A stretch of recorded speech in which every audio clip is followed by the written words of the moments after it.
Chapter 10. Then Bildad the Shuhite answered and said, Dominion and fear are with him, he makes peace in his high places. Is there any number of his armies? And upon whom does not his light arise? How then can man be justified with God? Or how can he be clean that is born of a woman?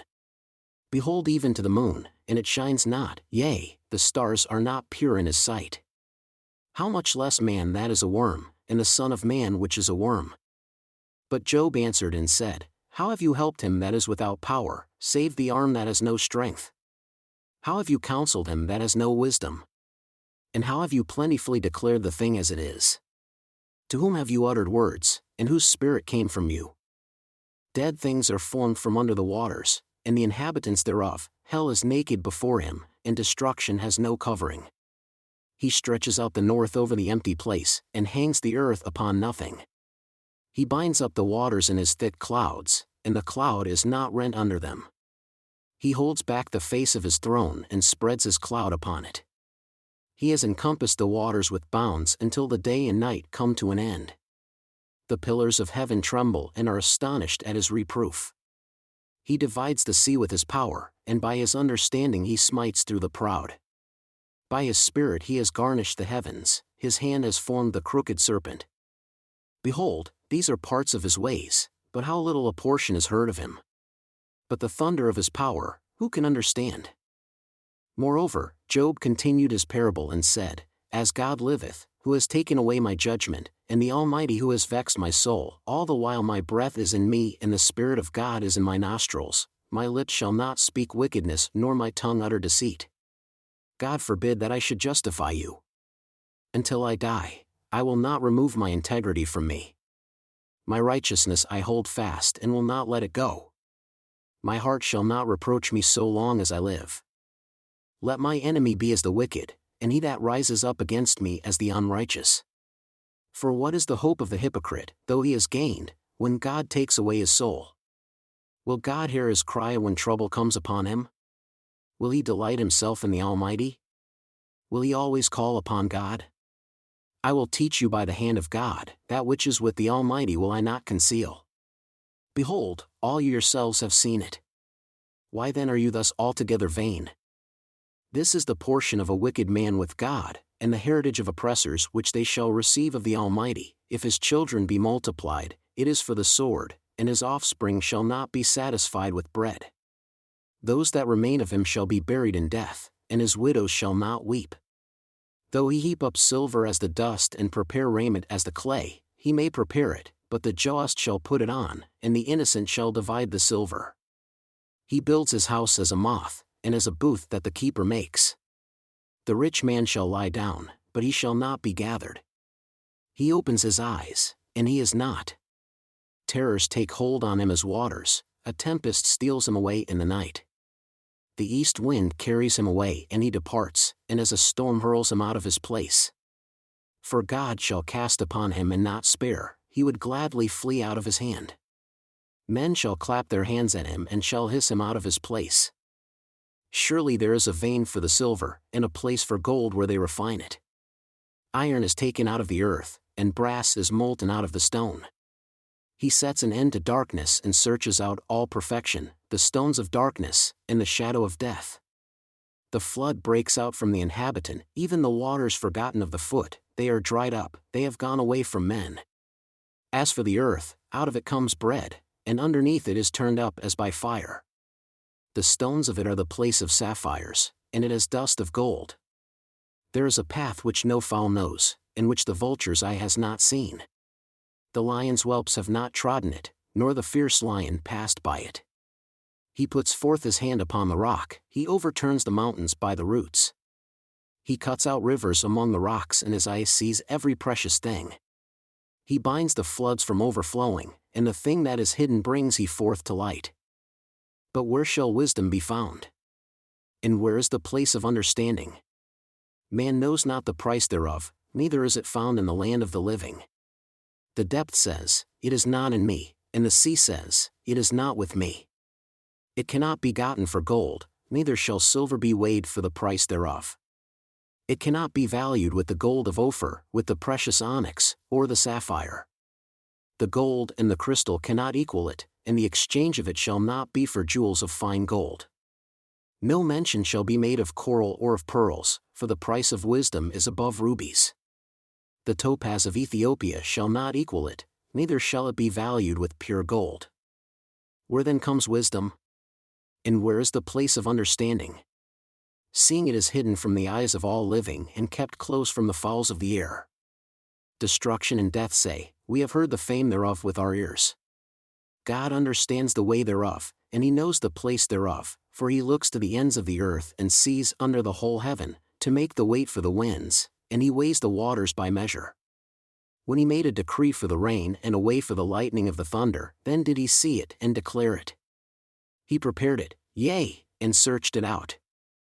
And unto man he said, Behold, the fear of the Lord, that is wisdom, and to depart from evil is understanding.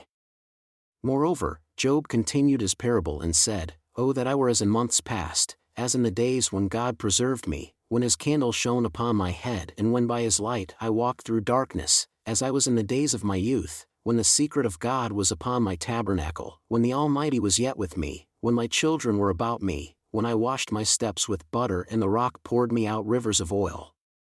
When I went out to the gate through the city, when I prepared my seat in the street, the young men saw me and hid themselves, and the aged arose and stood up. The princes refrained from talking and laid their hand on their mouth. The nobles held their peace and their tongue cleaved to the roof of their mouth. When the ear heard me, then it blessed me, and when the eye saw me, it gave witness to me, because I delivered the poor that cried, and the fatherless, and him that had none to help him. The blessing of him that was ready to perish came upon me, and I caused the widow's heart to sing for joy. I put on righteousness and it clothed me, my judgment was as a robe and a diadem. I was eyes to the blind, and feet was I to the lame. I was a father to the poor, and the cause which I knew not, I searched out. And I broke the jaws of the wicked and plucked the spoil out of his teeth. Then I said, I shall die in my nest, and I shall multiply my days as the sand. My root was spread out by the waters, and the dew lay all night upon my branch. My glory was fresh in me, and my bow was renewed in my hand. Unto me men gave ear and waited, and kept silence at my counsel.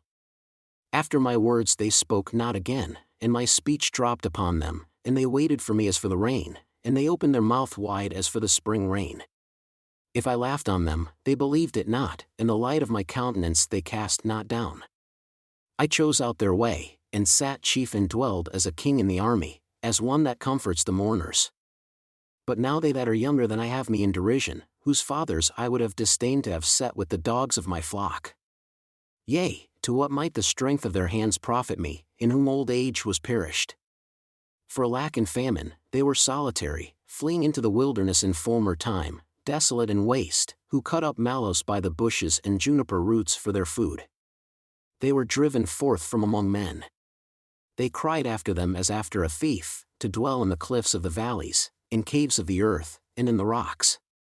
Among the bushes they brayed, under the nettles they were gathered together. They were children of fools, yea, children of base men. They were viler than the earth. And now am I their song, yea, I am their byword. They abhor me, they flee far from me and refrain not to spit in my face.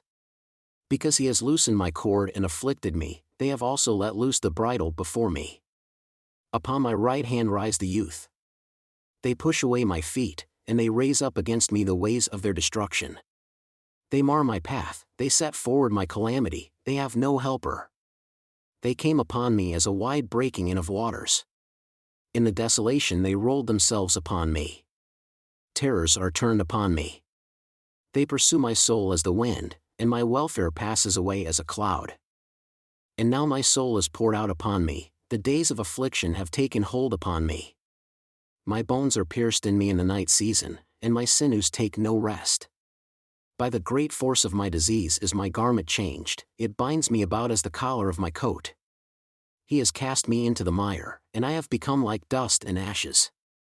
I cry unto you and you do not hear me, I stand up and you regard me not. You are become cruel to me, with your strong hand you oppose yourself against me.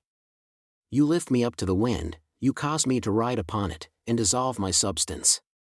For I know that you will bring me to death and to the house appointed for all living. Nevertheless, he will not stretch out his hand to the grave, though they cry in his destruction. Did not I weep for him that was in trouble? Was not my soul grieved for the poor? When I looked for good, then evil came unto me, and when I waited for light, there came darkness. My inward parts boiled, and rested not. The days of affliction confronted me. I went mourning without the sun. I stood up and I cried in the congregation. I am a brother to dragons and a companion to owls. My skin is black upon me, and my bones are burned with heat. My harp also is turned to mourning, and my organ into the voice of them that weep. I made a covenant with my eyes. Why then should I think upon a virgin? For what portion of God is there from above? And what inheritance of the Almighty from on high? Is not destruction to the wicked, and a strange punishment to the workers of iniquity? Does not he see my ways and count all my steps? If I have walked with vanity, or if my foot has hastened to deceit, let me be weighed in an even balance, that God may know my integrity. If my step has turned out of the way, and my heart walked after my eyes, and if any blot has cleaved to my hands, then let me sow and let another eat, yea, let my offspring be rooted out. If my heart has been deceived by a woman, or if I have laid wait at my neighbor's door, then let my wife grind unto another and let others bow down upon her. For this is a heinous crime, yea, it is an iniquity to be punished by the judges, for it is a fire that consumes to destruction, and would root out all my increase. If I did despise the cause of my manservant or of my maidservant when they contended with me, what then shall I do when God rises up? And when he visits, what shall I answer him? Did not he that made me in the womb make him? And did not one fashion us in the womb? If I have withheld the poor from their desire, or have caused the eyes of the widow to fail, or have eaten my morsel myself, alone, and the fatherless has not eaten thereof. For from my youth he was brought up with me as with a father, and I have guided her from my mother's womb. If I have seen any perish for lack of clothing, or any poor without covering, if his loins have not blessed me, and if he were not warmed with the fleece of my sheep, if I have lifted up my hand against the fatherless when I saw my help in the gate, then let my arm fall from my shoulder blade and my arm be broken from the bone. For destruction from God was a terror to me, and by reason of his highness I could not endure. If I have made gold my hope, or have said to the fine gold, you are my confidence, if I rejoiced because my wealth was great and because my hand had gotten much, if I beheld the sun when it shone or the moon walking in brightness, and my heart has been secretly enticed or my mouth has kissed my hand, this also was an iniquity to be punished by the judge, for I should have denied the God that is above. If I rejoiced at the destruction of him that hated me, or lifted up myself when evil found him, neither have I suffered my mouth to sin by wishing a curse to his soul. If the men of my tabernacle said not, O that we had of his flesh, we cannot be satisfied, the stranger did not lodge in the street, but I opened my doors to the traveler. If I covered my transgressions as Adam, by hiding my iniquity in my bosom, did I fear a great multitude, or did the contempt of families terrify me, that I kept silence and went not out of the door? Oh, that one would hear me! Behold, my desire is that the Almighty would answer me, and that my adversary had written a book. Surely I would take it upon my shoulder and bind it as a crown to me. I would declare unto him the number of my steps. As a prince would I go near unto him. If my land cry against me, or that the furrows likewise thereof complain, if I have eaten the fruits thereof without money, or have caused the owners thereof to lose their life, let thistles grow instead of wheat, and cockle instead of barley. The words of Job are ended.